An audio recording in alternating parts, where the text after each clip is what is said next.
എല്ലാവർക്കും top secret by കൺമണി എന്ന YouTube ചാനലിലേക്ക് സ്വാഗതം. ഞാനിന്ന് വന്നിട്ടുള്ളത് ചെമ്പനി പൂവിൻ്റെ വരാനിരിക്കുന്ന തകർപ്പൻ എപ്പിസോഡിൻ്റെ റിവ്യൂമായിട്ടാണ്. ഇതുവരെയും ചാനൽ സബ്സ്ക്രൈബ് ചെയ്യാത്തവർ പെട്ടെന്ന് തന്നെ സബ്സ്ക്രൈബ് ചെയ്യുക.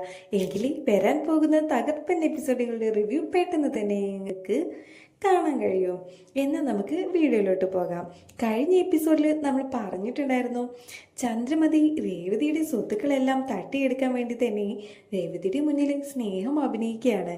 രേവതിക്കാണെങ്കിൽ ഇത് അഭിനയമാണ് എന്നുള്ള കാര്യങ്ങളെല്ലാം തന്നെ മനസ്സിലാവുന്നുണ്ട്. ഈ കാര്യങ്ങളൊന്നും അറിയാതെ രേവതിയുടെ അമ്മ രേവതിയെ കാണാൻ വേണ്ടി വരുന്നുണ്ട്. രേവതി ഗർഭിണിയായ സന്തോഷത്തിൽ സ്വീറ്റ്സും ഫ്രൂട്ട്സും എല്ലാം വാങ്ങിച്ചുകൊണ്ടാണ് രേവതിയുടെ അമ്മയും അനിയത്തിയും വരുന്നത്. രേവതിയുടെ അമ്മ വരുന്നത് കാണുമ്പോൾ തന്നെ ചന്ദ്രമതി മനസ്സിൽ പറയുന്നുണ്ട്, ഓ ഇവരെന്തിനാ ഇപ്പോൾ ഇങ്ങോട്ടേക്ക് കെട്ടിയെടുക്കുന്നത്, ഇവരിങ്ങോട്ടേക്ക് വരുന്നതേ എനിക്ക് ഇഷ്ടമല്ല. ഇനിയിപ്പോൾ ഇവരുടെ മുന്നിലും നന്നായി സ്നേഹത്തോടെ അഭിനയിക്കേണ്ടി വരുമല്ലോ എന്നെല്ലാം മനസ്സിൽ പറയുന്നുണ്ട് ചന്ദ്രമതി. രേവതിയുടെ അമ്മ വരുമ്പോൾ തന്നെ പറയുന്നുണ്ട്, ഇതാരൊക്കെയാ വരുന്നേ, വരൂ വരൂ എന്ന് പറയാണ്. ചന്ദ്രമതി പറയുന്നുണ്ട്, ഞാൻ കുറേ ദിവസമായിട്ട് വിചാരിക്കുകയായിരുന്നു രേവതിയുടെ അമ്മയും അനിയത്തിയും ഇങ്ങോട്ട് വരാറേ ഇല്ലല്ലോ എന്നെല്ലാം ഞാൻ വിചാരിക്കുകയായിരുന്നു എന്ന് പറയുന്നുണ്ട്. ഇതെല്ലാം കേൾക്കുമ്പോൾ രേവതിയുടെ അമ്മയ്ക്ക് ആകെ എന്താ ഇവിടെ നടക്കുന്നത് എന്ന് തന്നെ മനസ്സിലാവുന്നില്ല. രേവതിയുടെ അമ്മ വിചാരിക്കുന്നുണ്ട്, ഇവർക്കിത് എന്തു പറ്റി, എന്നെ കാണുന്നത് തന്നെ ഇവർക്ക് ചതുർത്ഥിയാണല്ലോ, എന്നിട്ടിപ്പോൾ ഇവരെന്നോട് നല്ല സ്നേഹത്തിൽ സംസാരിക്കുന്നല്ലോ, ഇവർക്കിത് എന്താ പറ്റിയത് എന്ന് ആലോചിക്കുകയാണ്. ചന്ദ്രമതി പറയുന്നുണ്ട്, എന്താ നിങ്ങൾ ആലോചിച്ചുകൊണ്ട് നിൽക്കുന്നത്, വരൂ ഇരിക്കൂ എന്ന് പറയുന്നുണ്ട്. ഞാനേ രേവതി മോളെ വിളിക്കാൻ കേട്ടോ എന്നും പറഞ്ഞ് രേവതി മോളെ രേവതി എന്ന് വിളിക്കുന്നുണ്ട് ചന്ദ്രമതി. രേവതിയുടെ അമ്മ ദേവുവിനോട് പറയുന്നുണ്ട്, മോളെ ഇവർക്ക് എന്താ പറ്റിയത്, ഇവരെന്താ രേവതി മോളെ നല്ല സ്നേഹത്തോടെ വിളിക്കുന്നത്, നമ്മളോടും കണ്ടില്ലേ സ്നേഹത്തോടെ സംസാരിക്കുന്നത്, ഇവർക്കിത് എന്തു പറ്റി എന്ന് പറയുന്നുണ്ട്. ദേവു പറയുന്നുണ്ട്, ഇവർക്ക് വല്ല തലയ്ക്ക് വല്ല അടിയും കൊണ്ടെന്നാ തോന്നുന്നത്, അല്ലാതെ പിന്നെ ഇങ്ങനെ സ്നേഹത്തോടെ നമ്മളോട് സംസാരിക്കുമോ, നമ്മളെ കാണുന്നതേ ഇവർക്ക് വെറുപ്പല്ലേ എന്ന് പറയാണ്. ചന്ദ്രമതി ചോദിക്കുന്നുണ്ട്, എന്താ നിങ്ങൾ പറയുന്നത്, എന്താ സ്വകാര്യം പറയുന്നത് എന്ന് ചോദിക്കുകയാണ്. സ്വകാര്യമൊന്നുമില്ല, അല്ല രേവതി മോൾ എവിടെ എന്ന് ചോദിക്കുകയായിരുന്നു എന്ന് പറയാണ്. രേവതി മോള് അടുക്കളയിലുണ്ട്, ഏത് നേരം അവൾ അടുക്കളയിൽ തന്നെയല്ലേ, എത്ര തവണ ഞാൻ പറഞ്ഞിട്ടുണ്ടെന്നോ വല്ലാതെ പണികളൊന്നും ചെയ്യരുത്, കുഞ്ഞിനത് നല്ലതല്ല എന്ന് എത്ര തവണ പറഞ്ഞു എന്നറിയോ, പക്ഷേ അവൾ അത് പറഞ്ഞാൽ കേൾക്കുകയില്ല, എപ്പോഴും അടുക്കളയിലാണ് എന്നെല്ലാം പറയുന്നുണ്ട്. ഇതെല്ലാം കേൾക്കുമ്പോൾ രേവതിയുടെ അമ്മയ്ക്ക് പിന്നെയും ആകെ കൺഫ്യൂഷൻ ആവുകയാണ്, ഇവർക്കിത് എന്ത് പറ്റി എന്നാലോചിച്ച്. രേവതി ഓടി വരുന്നുണ്ട്. അമ്മേ എന്താ പെട്ടെന്ന് എന്ന് ചോദിക്കുന്നുണ്ട്.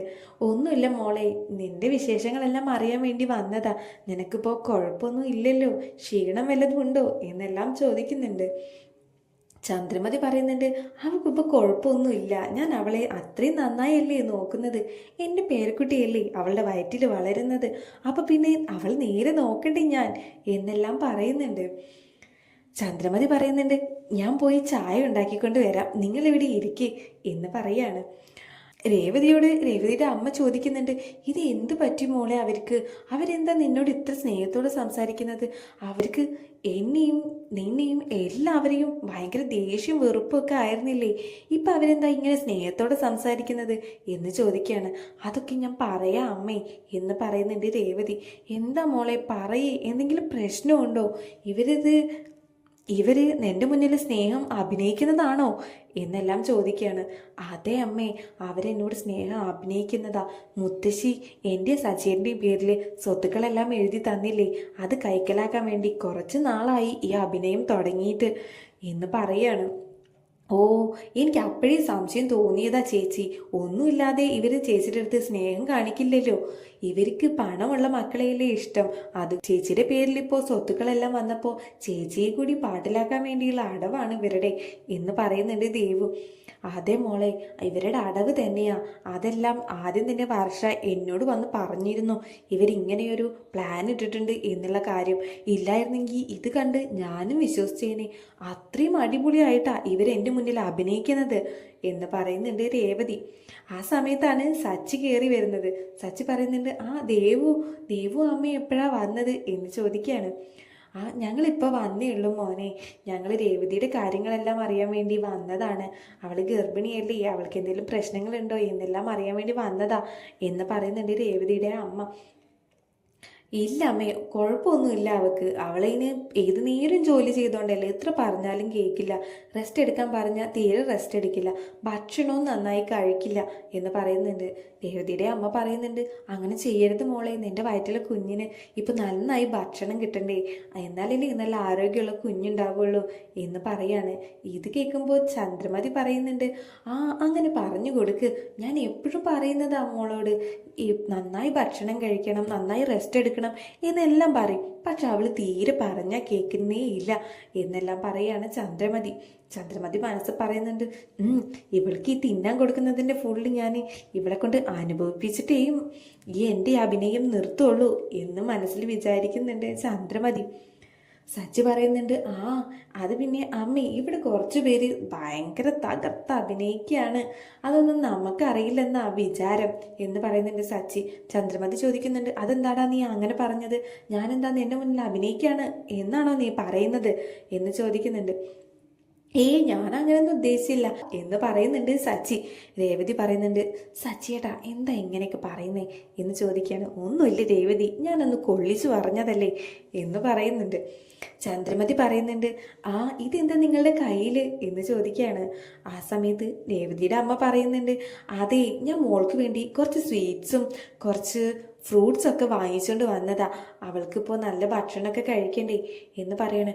അതേതായാലും നന്നായി, അവൾക്കിപ്പോൾ ഫ്രൂട്ട്സൊക്കെ നന്നായി കഴിക്കേണ്ട സമയമാണ് എന്നും പറയുന്നുണ്ട് ചന്ദ്രമതി.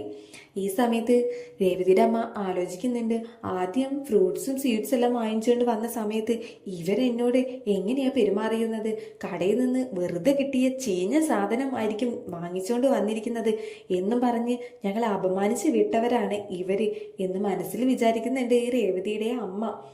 ചന്ദ്രമതി പറയുന്നുണ്ട്, നിങ്ങൾ എന്താ ആലോചിക്കുന്നത് എന്ന് ചോദിക്കുകയാണ്. ഒന്നുമില്ല, ഞാൻ ഈ മോളുടെ കാര്യമൊക്കെ ആലോചിക്കുകയായിരുന്നു. മോളെ, നീ നന്നായി റെസ്റ്റ് എടുക്കണം കേട്ടോ, ഞങ്ങൾ പോവുകയാണ് എന്ന് പറയുന്നുണ്ട്. അങ്ങനെ പോയാൽ എങ്ങനെയാ, ഈ ഭക്ഷണം എല്ലാം കഴിച്ചിട്ട് പോയാൽ മതി, നിങ്ങൾ ചായ പോവും. ദേവതിയുടെ അമ്മയും കൂടി ചായ എല്ലാം കുടിക്കുന്നുണ്ട്. അതിനുശേഷം പറയുന്നുണ്ട്, ഞങ്ങൾ പോവുകയാണ് കേട്ടോ മോളെ, ഞങ്ങൾ പിന്നെ ഒരു ദിവസം വരണ്ട് എന്ന് പറയാണ്. ഇത് കേൾക്കുമ്പോൾ ചന്ദ്രമതി പറയുന്നുണ്ട്, എന്തിനാ ഇപ്പോൾ പോകുന്നത്, ഇവിടെ നിന്നൂടെ രേവതിയുടെ കൂടെ 2 ദിവസം എന്ന് ചോദിക്കുകയാണ്. ഇത് കേൾക്കുമ്പോൾ അന്താളിച്ച് നോക്കുന്നുണ്ട് രേവതിയുടെ അമ്മ. രേവതിയുടെ അമ്മ ഏത് സമയം വന്നാലും വീട്ടിൽ നിന്ന് ആട്ടിയിറക്കാനാണ് ചന്ദ്രമതി ശ്രമിക്കാറ്. എന്നാൽ ഇപ്പോൾ രേവതിയുടെ അമ്മയോട് അവിടെ തന്നെ നിൽക്കാനാണ് ചന്ദ്രമതി പറയുന്നത്. ഇതെല്ലാം കേൾക്കുമ്പോൾ എന്ത് പറയണം എന്ത് ചെയ്യണം എന്നറിയാതെ നിൽക്കുന്നുണ്ട് രേവതി പറയുന്നുണ്ട്, അതെ അമ്മേ, 2 ദിവസം കഴിഞ്ഞിട്ട് പോവാം എന്ന് പറയുന്നുണ്ട്. വേണ്ട മോളെ, പൂക്കടയിൽ ഒരുപാട് ജോലി ബാക്കി കിടക്കുകയാണ്, ഞാൻ നിന്നെ ഒന്ന് കാണാമല്ലോ എന്ന് വിചാരിച്ച് പെട്ടെന്ന് വന്നതാണ് ഞങ്ങൾ 2 പേരും. മോള് നന്നായി റെസ്റ്റ് എടുക്കണം കേട്ടോ എന്ന് പറഞ്ഞ് പോവാൻ നിൽക്കുകയാണ് രേവതിയുടെ അമ്മ. സച്ചി പറയുന്നുണ്ട്, എന്താ അമ്മേ, കുറച്ച് ദിവസം നിന്നിട്ട് പോയാൽ പോരെ എന്ന് ചോദിക്കുകയാണ്. അത് പറ്റില്ല മോനെ, നിനക്ക് അറിയാവുന്നതല്ലേ, കടയിൽ ഭയങ്കര തിരക്കാ, അതുകൊണ്ട് പോയേ പറ്റുള്ളൂ എന്ന് പറഞ്ഞ് പോകുന്നുണ്ട് രേവതിയുടെ അമ്മയും അനിയത്തിയും. രവി പറയുന്നുണ്ട്, ആരാ വന്നിരുന്നത് മോളെ എന്ന് ചോദിക്കുന്നുണ്ട് രേവതിയോട്. അത് അമ്മ അനിയത്തിയും വന്നതാണ് അച്ഛാ, അവരിതാ ഇപ്പൊ പോയേ ഉള്ളൂ, കടയിൽ തിരക്കിട്ടെന്ന് പറഞ്ഞ് പെട്ടെന്ന് തന്നെ പോയി എന്ന് പറയാണ്. അതെയോ, ഞാൻ കുളിക്കായിരുന്നു, അത് കാരണം പെട്ടെന്ന് വരാൻ പറ്റാഞ്ഞത്, എന്നാലും അവരെന്താ ഇത്ര പെട്ടെന്ന് പോയത് എന്ന് ചോദിക്കുന്നുണ്ട്. ഒന്നുമില്ല അച്ഛാ, തിരക്കാണ് കടയിൽ, അതുകൊണ്ടാണ് എന്ന് പറയാണ്. മോളെ സത്യം പറ, ചന്ദ്ര എങ്ങാനും അവരെ ചീത്ത പറഞ്ഞ് ഇറക്കി വിട്ടതാണോ എന്ന് ചോദിക്കുന്നുണ്ട്. ചന്ദ്ര പറയാണ്, ഞാൻ അവരെ ചീത്ത പറഞ്ഞ് ഇറക്കി വിടാനോ, ഒന്നും പറഞ്ഞിട്ടില്ല, ഞാൻ അവരെ സ്വീകരിച്ചിരുത്തുക ചെയ്തത്, ചായ എല്ലാം ഉണ്ടാക്കി കൊടുക്കുകയും ചെയ്തു, എന്നിട്ട് ഞാൻ അപമാനിച്ചിറക്കിയതാണെന്നാണോ നിങ്ങൾ പറയുന്നത് എന്ന് ചോദിക്കുന്നുണ്ട് ചന്ദ്ര. രവി പറയുന്നുണ്ട്, അതാണല്ലോ പതിവ്, നീ എപ്പോഴും അങ്ങനെയാണല്ലോ ചെയ്യാറ്, നിന്റെ മറ്റു 2 മരുമക്കളെയാണല്ലോ നീ നന്നായി നോക്കുന്നതും, അവരുടെ വീട്ടുകാർ വരുമ്പോൾ നീ നന്നായി സ്വീകരിക്കാറുമുണ്ടല്ലോ, രേവതി മോളുടെ വീട്ടിൽ നിന്ന് വരുമ്പോൾ എപ്പോഴും നീ അവരെ അപമാനിച്ച് വിടാറാണല്ലോ എന്നെല്ലാം പറയുന്നുണ്ട് രവി. അതൊക്കെ പണ്ടല്ലേ, എനിക്കിപ്പോൾ എൻ്റെ മരുമകൾ പ്രിയപ്പെട്ടവളാ, അവളുടെ വീട്ടുകാരും പ്രിയപ്പെട്ടവളാ, അതുകൊണ്ട് അവരെ ഞാൻ സ്വീകരിക്കുക ചെയ്തിട്ടുണ്ട് എന്നെല്ലാം പറഞ്ഞ് കയറി പോകുന്നുണ്ട് ചന്ദ്രമതി. റൂമിൽ ചെന്നതും ചന്ദ്രമതി പറയുന്നുണ്ട്. ഹോ, ആ തള്ളയും മോളെയും ഞാൻ എങ്ങനെയൊക്കെ സ്വീകരിച്ചത്. ഓ, എന്നോട് തന്നെ എനിക്ക് പുച്ഛം തോന്നുക. എന്താ പറഞ്ഞിട്ട് കാര്യം? സ്വത്തുക്കൾ കിട്ടണമെങ്കിൽ കുറച്ചൊക്കെ കഷ്ടപ്പെട്ടല്ലേ പറ്റൂ. അതുകൊണ്ട് ഇനിയും ഇവരെയൊക്കെ താങ്ങിക്കൊണ്ട് തന്നെ നടക്കേണ്ടി വരുമല്ലോ ദൈവമേ എന്നെല്ലാം പറയുന്നുണ്ട് ചന്ദ്രമതി. ആ, സാരമില്ല, ഏതായാലും കുറച്ച് നാളും കൂടിയല്ലേ ഉള്ളൂ. എൻ്റെ പ്ലാനിൽ ഈ രേവതി വീണ് കഴിഞ്ഞാൽ സ്വത്തുക്കളെല്ലാം എൻ്റെ പേരിലാവും. പിന്നെ ഞാൻ അവളെ ഇട്ട് വരപ്പിക്കാൻ പോവുകയല്ലേ. അതുവരേക്ക് വല്ലേ വേണ്ടു ഈ നാടകങ്ങളെല്ലാം എന്ന് പറയുന്നുണ്ട് ചന്ദ്രമതി. ഇത്രയുമാണ് വരാൻ പോകുന്ന എപ്പിസോഡിൽ നടക്കാൻ പോകുന്നത്. വീഡിയോ ഇഷ്ടപ്പെട്ടാൽ ലൈക്ക് ചെയ്യാനും ഷെയർ ചെയ്യാനും നിങ്ങളുടെ അഭിപ്രായങ്ങൾ കമൻറ്റ് ചെയ്യാനും മറക്കരുത്.